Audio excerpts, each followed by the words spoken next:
Today we are going to talk about the osteoarthritis of knee.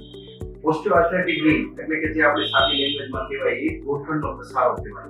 ગોઠણનો ઘસારો એટલે કે જે આપણે ગોઠણમાં કાર્ટિલેજ આવે તેનો ઘસારો થતો હોય છે.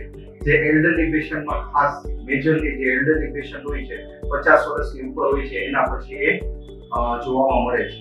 જ્યારે એના સિમ્પટમ છે આપણે સિમ્પટમ ડિસ્કસ કરીએ છીએ એ સિમ્પટમમાં એને છે કે પેઇન ખાસો રહે છે નીમાં, પ્લસ આરઓએમ રેસ્ટ્રિક્ટેડ થઈ જાય. આરઓએમ એટલે રેન્જ ઓફ મૂવમેન્ટ, જે ગોઠણની મૂવમેન્ટની રેન્જ હોય છે રેસ્ટ્રિક્ટ થઈ જાય છે. પલાઠી મારીને બેસી નથી શકતા, ગોઠણ સ્ક્વોટિંગ કરી શકતા નથી અને સીડી ઉતરવા ચડવામાં ખાસ પ્રોબ્લેમ થાય છે. જે આ એના સિમ્પટમ હોય છે. ઘણીવાર પેઇન એવું હોય છે કે પેશન્ટને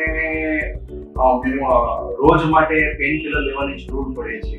સો એના માટે ટ્રીટમેન્ટ જો સ્ટાર્ટિંગમાં જો if it is in early stage like grade 1 and grade 2 then we can go for the conservative treatment માં આપણે એમને સ્ટાર્ટ કરી શકીએ છીએ, પેઇન કિલર સ્ટાર્ટ કરીએ છીએ. એના પછી આપણે એમને ગ્રેડ 1 અને ગ્રેડ 2 ની અંદર એમને ફિઝિયોથેરાપી સજેસ્ટ કરી શકીએ છીએ. ઇફ જો ફિઝિયોથેરાપી અને પેઇન સબસાઇડ નથી થતો તો આગળ જતા આપણે એમને સર્જિકલ એડવાઇસ આપી શકીએ છીએ. સર્જિકલ એડવાઇસ માટે ટોટલ ની રિપ્લેસમેન્ટ જે ગ્રેડ 3 અને ગ્રેડ 4 માં આપણે સજેસ્ટ કરતા હોય છે.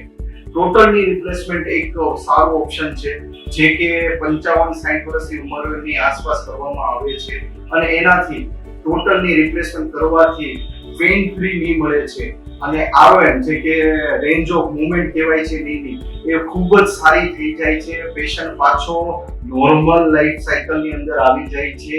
ગોઠણ બિલકુલ બી પેઇન ફ્રી થઈ જાય છે અને ગોઠણને વાળીને બેઠી શકે છે, સ્ક્વોટિંગ કરી શકે છે અને આરામથી સીડી ઉતર ચઢ કરી શકે છે.